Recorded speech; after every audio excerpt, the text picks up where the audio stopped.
সকাল থেকে কলকাতা সহ জেলাগুলিতেও চলছে ইডির তল্লাশি। ইতিমধ্যে ইডি আধিকারিকদের একটি দল চন্দননগরের পাদ্রিপাড়ায় একটি বাড়িতে যান।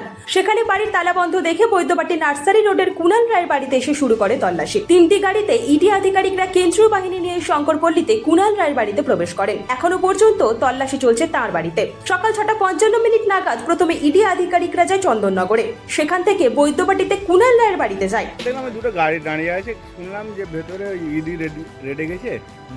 সেই আগে সে তার ভাই একটা ডেকোরেটের কাজ করছে, তার বাড়িতেই গেছে। মানে সকালবেলায় সকালবেলা এসে আমি দেখলাম গেছে। কটা গাড়ি এসে দেখছিলেন? আমি দুটো গাড়ি তো দেখছি, প্রায় 8-10টা সেন্ট্রাল ফোর্সে ঢুকেছে। তাদের সঙ্গে তাদের বাড়িকে নাকি ঘিরেও ধরেছে, এটাও শুনলাম। মানে সেন্ট্রাল ফোর্সে বাড়ি ঘিরে রেখেছে সেন্ট্রাল ফোর্সে বাড়ি ঘিরে রেখে তাদের বাড়িতে রেড করছে। আমি এসে দেখলাম এর মাত্র। আর কিছু শুনলেন? আমি কিছু আর জানি না। মানে ওনাকে চিনতেন যার বাড়িতে এসেছে? হ্যাঁ, তাদেরকে জানি, কিন্তু কী করে সেটা জানতাম। অফিসে যেত কাজে, সেটা দেখতাম, এখান দিয়ে যেত। কোন অফিসে যায় জানেন না সেটা। তাকে দীর্ঘক্ষণ ডাকাডাকির পর তিনি দরজা খোলেন। প্রায় 2 ঘন্টা হতে চলল, এখনো কিন্তু তার বাড়িতে চলছে তল্লাশি। কুণালের এক আত্মীয় সুবীর দাস জানান, তিনি মেডিকেল লাইনে কাজ করেন। কুণাল বাবু বেসরকারি সংস্থায় চাকরি করেন কলকাতায়। কেন তার বাড়িতে তল্লাশি তা জানেন না। কোথায় কি আছে জানি না, আমরা এখানে ছোট থেকে দেখছি। ইউনাইটেড নার্সিং বাবার নাম তো না, ইউনাইটেড বাবার নাম কুণালদার বাবার নামটা ভুলে যাচ্ছি, কেটে আসছে মুখে আসছে। মানে একটু বলুন না, মানে আপনারা বিষয়টাকে এই যে সকালবেলা ইডি এলো, আমি জানি না দাদা, আমাকে স্থানীয় বাসিন্দারাও হতবাক সাত সকালে ইডির হানায়। কুণালের মতন লোক যে কোনো কিছু মানে দুর্নীতির সাথে যুক্ত হতে পারে, অসম্ভব ব্যাপার। আমরা ছোট থেকে দেখে আসছি তো, মানে কোনো কিছু দিনে কী দিক থেকে যে এটা হলো, সকালবেলা উঠে সবাই যখন দেখলো বা বললো, জানতে পারলাম আমরা প্রত্যেকজনই শখ। মানে কুণাল রায়ের মতন লোক কোনোদিন কোনো কিছুর মধ্যে যুক্ত হতে পারে না, অসম্ভব ব্যাপার। এটা কোথা থেকে কি সমস্যা হয়েছে, এই সমস্যাটা দেখতে হবে, এটাই ব্যাপার, আর কিচ্ছু না। মানে কুণালরা খুব ভালো লোক। ওই মানে ওষুধে কাজ করে একজন আছে আমাদের, মানে ওনারই যে দিদির বোনের ইয়ে রয়েছে, আবার একজন দিদিরও রয়েছে, মানে বর উনি রয়েছেন। মানে প্রত্যেকেই খুব ভালো লোক, খুব ভালো ব্যক্তিত্ব। ওষুধের সঙ্গে যুক্ত কারা রয়েছে? ওষুধের সাথে যুক্ত মানে ওই মানে যে ভজদম মানে হচ্ছে সুবীর দাস রয়েছে, ওনার যে বোনের বর, ওরা তো কাজ করে দিদিবাবু, খুব ভালো লোক। মানে আমাদের ক্লাবের বর্তমান সেক্রেটারিও খুব ভালো লোক। আর একজন হ্যাঁ সুবীর দাস রয়েছে, খুব ভালো লোক।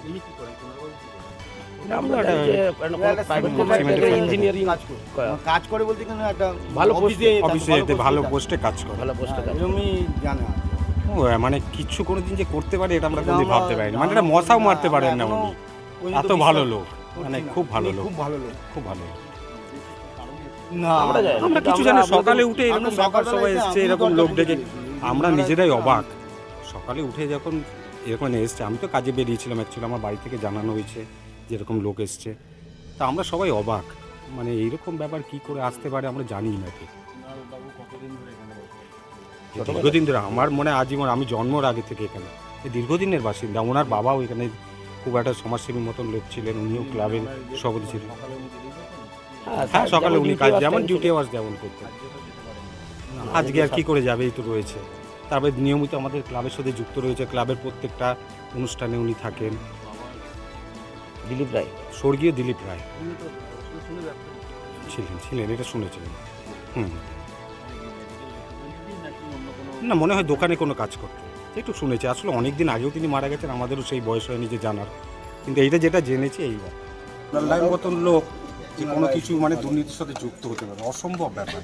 আমরা ছোট থেকে দেখে আসছি তো, মানে কোনো কিছু দিনে কী দিক থেকে যে এটা হলো, সকালবেলা উঠে সবাই যখন দেখলো বা বললো, জানতে পারলাম আমরা প্রত্যেকজনই শখ। মানে কুণাল রায়ের মতন লোক কোনোদিন যুক্ত হতে পারে না, অসম্ভব ব্যাপার। কোথা থেকে কি সমস্যা হয়েছে, এই সমস্যাটা দেখতে হবে, এটাই ব্যাপার, আর কিচ্ছু না। খুব ভালো। এদের পরিবারে কারা ওষুধের ব্যবসার সঙ্গে যুক্ত রয়েছে? ওই মানে ওষুধে কাজ করে একজন আছে আমাদের, মানে ওনার যে দিদির বোনের ইয়ে রয়েছে, আবার একজন দিদিরও রয়েছে, মানে বর উনি রয়েছেন। মানে প্রত্যেকেই খুব ভালো লোক, খুব ভালো ব্যক্তি। কারা স্পেসিফিক যদি বলেন, কারা ওষুধের সঙ্গে যুক্ত কারা রয়েছে? ওষুধের সাথে যুক্ত মানে ওই মানে যে ভজদম মানে হচ্ছে সুবীর দাস রয়েছে, ওনার যে বোনের বর, ওরা তো কাজ করে দিদিবাবু, খুব ভালো লোক। মানে আমাদের ক্লাবের বর্তমান সেক্রেটারিও খুব ভালো লোক। সুবিধা আর একজন, সুবিধা সুবিধা খুব যার- ভালো লোক। ইনি কি করেন কুণালবাবু কি করেন? আমরা জানি যে প্রাইভেট কোম্পানিতে ইঞ্জিনিয়ারিং কাজ করে বলতে কোনো একটা ভালো অফিস পোস্টে, দিয়ে ভালো পোস্টে কাজ করে। ভালো পোস্টে কাজ এমনি জানে না। ও, মানে কিছু করে যদি করতে পারে এটা আমরা এটা ভাবতে পারি না। মানে মশাও মারতে পারে না, এত ভালো লোক। করছি না, খুব ভালো উনি লোক। খুব ভালো লোক। খুব ভালো।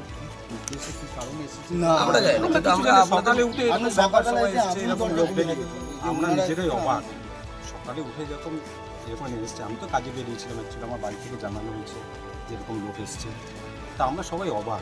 মানে এরকম ব্যাপার কি করে লোক তো আসতে লোক, পারে আমরা জানি বলো না। তো। কুণালবাবু কতদিন ধরে এখানে বসবাস করছেন? দীর্ঘদিন ধরে, আমার মনে হয় আজীবন, আমি জন্মর আগে থেকে এখানে, এই দীর্ঘদিনের বাসিন্দা। ওনার বাবাও এখানে খুব একটা সমাজসেবী মতন লোক ছিলেন। উনিও উনি মানে ক্লাবের ওনার ইয়েটা কি সভাপতি। সকালে উনি বেরিয়ে যেতেন কি? হ্যাঁ, সকালে যেমন উনি ডিউটি কাজ- আওয়ার্স যেমন টাইম ছিল। ডিউটি আওয়ার্স যেমন করতেন। আজকে তো যেতে পারেন না। আজকে আর কি করে যাবে, এই তো রয়েছে। তারপরে নিয়মিত আমাদের ক্লাবের সাথে যুক্ত রয়েছে, ক্লাবের প্রত্যেকটা অনুষ্ঠানে উনি থাকে। বাবা দিলীপ রায় স্বর্গীয় দিলীপ রায়, উনিও তো ওষুধের সঙ্গে ব্যবসায় যুক্ত ছিলেন নাকি? ছিলেন, এটা শুনেছেন। ওষুধের হুম। মানে কি মেডিকেল রিপ্রেজেন্টেটিভ নাকি অন্য কোনো? না, মনে হয় দোকানে কোনো কাজ করতেন, এই তো শুনেছি আসলে।